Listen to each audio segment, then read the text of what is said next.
দেখুন বন্ধুরা, চেরা ডিম আর চেরা পটলের রেসিপিটা আমার একেবারে কমপ্লিট হয়ে গেছে। দেখুন কতটা লোভনীয় হয়েছে, দেখেই তো খেতে ইচ্ছে করছে। তো আপনারাও এইভাবে ট্রাই করে দেখবেন। নমস্কার বন্ধুরা, গঙ্গাসাগরের বনেদি রান্না ও পরিবেশ ইউটিউব চ্যানেলে আমি সবাইকে স্বাগত জানালাম। আজ আমি একটা ডিমের রেসিপি নিয়ে হাজির হয়ে গেছি। ডিম তো আমরা সবাই খেতে খুব পছন্দ করি, বাচ্চা বড় সবাই ভীষণ ভালোবাসি। তো সেই অনুসারে আমি এক ডিমের রেসিপি নিয়ে হাজির হয়ে গেছি। এই দেখুন, 6টা ডিম আমি সিদ্ধ করে নিয়েছি। আমি পোলট্রির ডিম নিয়েছি, আপনারা চাইলে হাঁসের ডিমও নিতে পারেন বা দেশি মুরগির ডিমও নিতে পারেন। আমি পোলট্রির ডিম 6টা নিয়েছি, সিদ্ধ করে নিয়েছি ভালোভাবে। সিদ্ধ করার পরে চিড়ে নিয়েছি ডিমগুলোকে। চিরা ডিমেরই আজ আমি রেসিপি করব, লবণ দিয়ে সিদ্ধ করেছিলাম।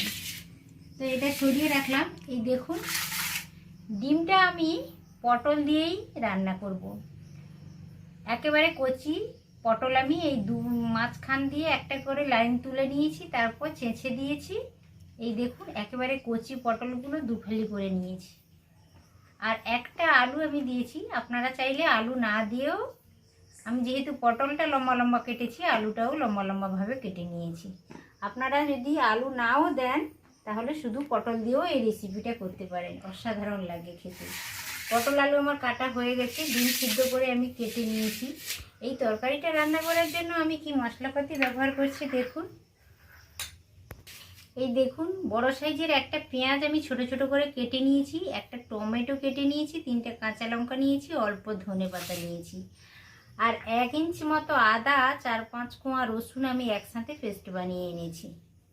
আর ফোড়নের জন্য নিয়েছি 3টা এলাচ ফাটিয়ে নিয়েছি, ছোট একটা দারুচিনি স্টিক নিয়েছি, আর অল্প নিয়েছি জয়িত্রী, এটা ফোড়নের জন্য নিয়েছি। আর এই দেখুন, 7-8 পিস আমি কাজু বাদাম নিয়েছি, আর 7-8 পিস আমি কিশমিশ নিয়েছি। তো আপনাদের কাছে কাজু বাদাম যদি নাও থাকে তাহলে চালমগজ দিয়েও এই রেসিপিটা করা যায়। আর কিশমিশ আমার কাছে ছিল বলে তাই আমি দিলাম, আপনাদের কাছে না থাকলে না দিলেও তেমন কিছু অসুবিধা হবে না। আর এই দেখুন, আমি চা চামচে 3 চামচ টক দই নিয়েছি।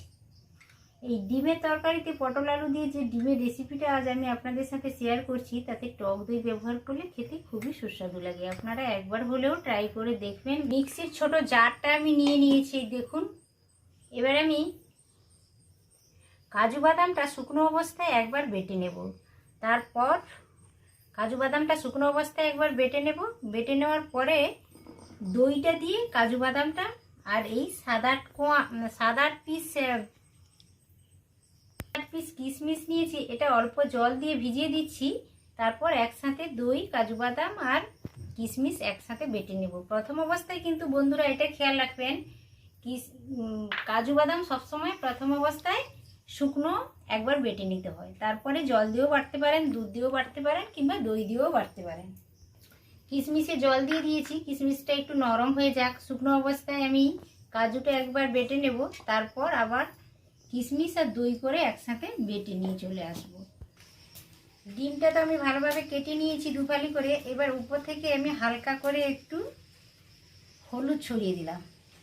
ডিমটা ভাজার সময় বেশ ভালো কালার আসবে, দেখতে সুন্দর লাগবে। লবণটা ছড়িয়ে দিয়েছি, এইভাবে হলুদটা ছড়িয়ে দিলাম। এবার উনানে একটা আমি কড়াইও বসিয়ে দিয়েছি, জালটা লাগিয়ে দিয়েছি। এবার কড়াইটা গরম হচ্ছে, তেল দিয়ে দেব। আর এই দেখুন, দই, কাজু, কিশমিশ আমি একটা পেস্ট বানিয়ে এনেছি। কাজু, কিশমিশ আর দই অল্প জল দিয়ে আমি ভালো করে বেটে এনেছি, এটা সরিয়ে রাখলাম। কড়াইটা এবার গরম হয়ে গেছে। রান্নাটা আমি সরষে তেলেই করছি। আমি ডিমটা প্রথমত ভেজে নেব। অল্প তেল দিয়ে দিলাম, 1 টেবিল চামচ তেল দিয়ে দিলাম। তেলটা গরমও হয়ে গেছে। ডিমটা একটু সাবধানে ভেজে নিতে হবে, যেহেতু ডিমটা কাটা ডিমেই আমি রান্না করব। এইভাবে আস্তে আস্তে করে দিয়ে একটু সাবধানে উল্টে পাল্টে ভেজে নিতে হবে।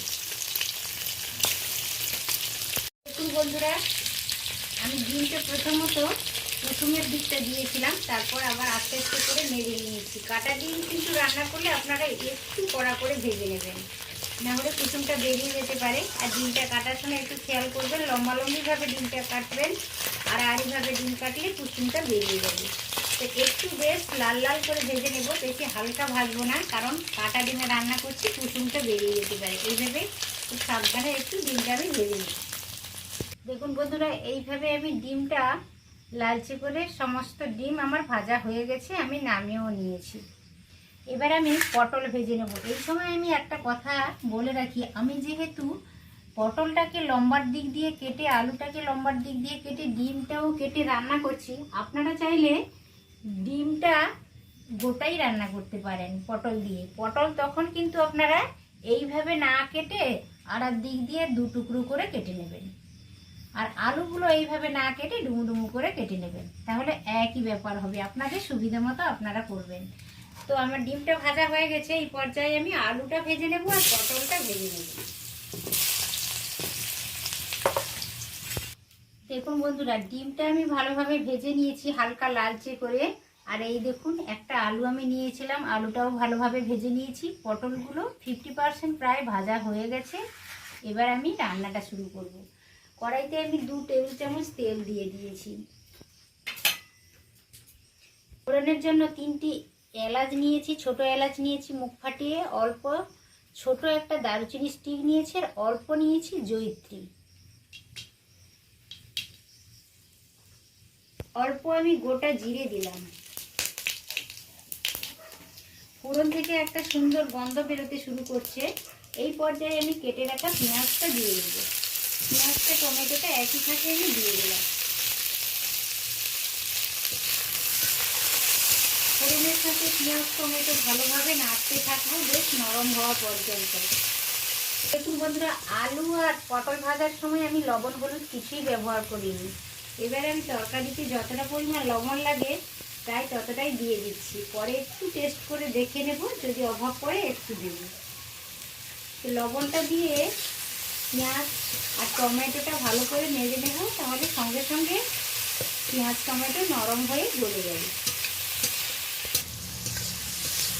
টমেটো পেঁয়াজ বেশ নরম হয়ে গেছে, আরও 2-3 মিনিট ধরে আমি এটা ভালোভাবে কষিয়ে নেব। এই পর্যায়ে বন্ধুরা আমি কিছুটা পরিমাণ চিনি দিয়ে দেব, আধা চামচ চিনি দিয়ে দিলাম।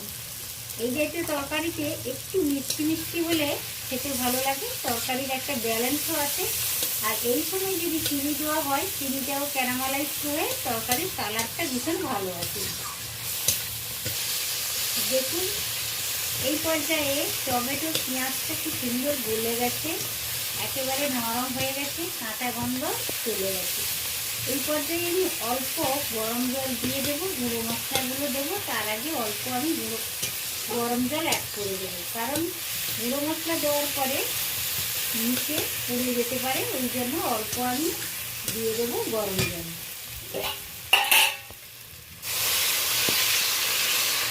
দেখুন, আমি অল্প গরম জল অ্যাড করেছি, আপনারাও অল্প গরম জল দিয়ে দেবেন গুঁড়ো মশলা দেওয়ার আগে। এই দেখুন বন্ধুরা, আমি জিরে গুঁড়ো নিয়েছি আধা চামচ, ধনে গুঁড়ো আধা চামচ, ঝালের জন্য আধা চামচ আমি লাল লঙ্কার গুঁড়ো নিয়েছি, আধা চামচ নিয়েছি হলুদ গুঁড়ো, আর এতে নিয়েছি কাশ্মীরি রেড চিলি পাউডার আধা চামচ। তো সমস্ত কিছু আমি দিয়ে দিচ্ছি। অবশ্য করে ভিডিওটা শুরু থেকে শেষ পর্যন্ত দেখবেন বন্ধুরা, স্কিপ না করবেন না। এই ভিডিওটা খুবই সুস্বাদু লাগে খেতে, এই রেসিপিটা।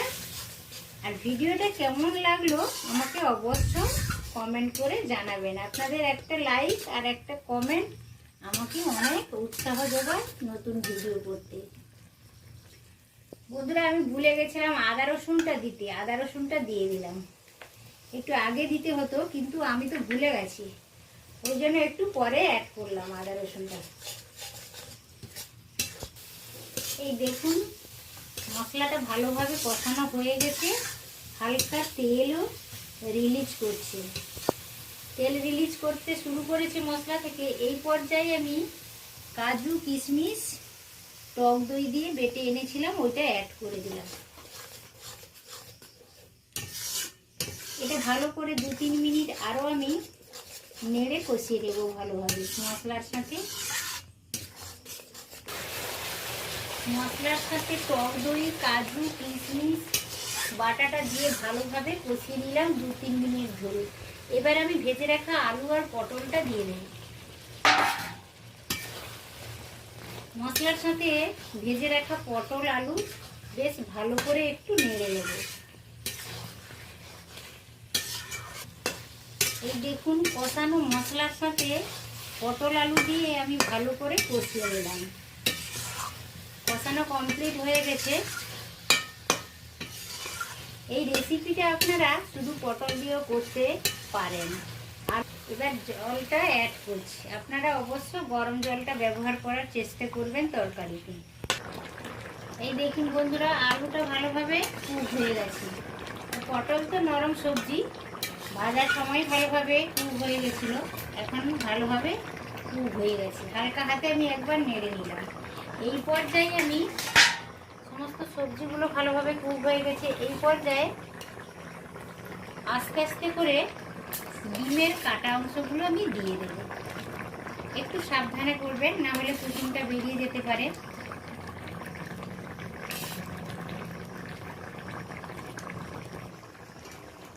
এই দেখুন বন্ধুরা, ডিমগুলো সব দিয়ে দিয়েছি। কতটা সুন্দর দেখাচ্ছে দেখুন। এইভাবে আপনারাও ট্রাই করে দেখবেন, ভীষণ ভালো লাগে। এই তরকারিটা দিয়ে সব ভাতই খাওয়া হয়ে যায়। শুধু ভাত নয়, রুটি পরোটার সাথেও বেশ ভালো লাগে এই তরকারিটা। এই দেখুন বন্ধুরা, আমি ধনে পাতাটা অ্যাড করে দিচ্ছি। তরকারিটা প্রায় একেবারে কমপ্লিটের পথে। অল্প ধনে পাতা ছড়িয়ে দিলাম। আপনাদের কাছে ধনে পাতা যদি না থাকে তাহলে গরম মশলা ছড়িয়ে নামিয়ে নেবেন, বেশ ভালো লাগবে খেতে। 3টা কাঁচা লঙ্কা দিলাম। এটা অপশনাল, আপনারা দিতেও পারেন নাও পারেন, দেখার ভালোর জন্য আমি দিলাম। দেখুন বন্ধুরা, চেরা ডিম আর চেরা পটলের রেসিপিটা আমার একেবারে কমপ্লিট হয়ে গেছে। দেখুন কতটা লোভনীয় হয়েছে, দেখেই তো খেতে ইচ্ছে করছে। তো আপনারাও এইভাবে ট্রাই করে দেখবেন। দেখুন বন্ধুরা, চেরা পটল আর চেরা ডিমের ভিডিওটা কমপ্লিট হয়ে গেছে। রেসিপিটা কমপ্লিট হয়ে গেছে। আমি উনান থেকে কড়াইটা নামিয়ে নিচে বসিয়ে দিয়েছি। তো দেখুন বন্ধুরা, ভিডিওটা কেমন লাগলো। আপনাদের কমেন্ট আর আপনাদের একটা লাইক আমাকে অনেক বেশি উৎসাহ যোগায় ভিডিও বানানোর জন্য। তো আশা করি ভিডিওটা সকলেরই ভালো লেগেছে। ভালো লাগলে অবশ্য আমার চ্যানেলটিকে সাবস্ক্রাইব করবেন, ফ্রেন্ডসদের মধ্যে ছড়িয়ে দেওয়ার চেষ্টা করবেন। আর অবশ্য একটা ভিডিওটা আমি আজকের এখানেই শেষ করলাম। আবারও দেখা হবে পরের কোনো ভিডিওতে, পরের কোনো রেসিপির সাথে। তত সময় আপনারা সকলে সুস্থ থাকুন, ভালো থাকুন। আজকের মতো টাটা, নমস্কার।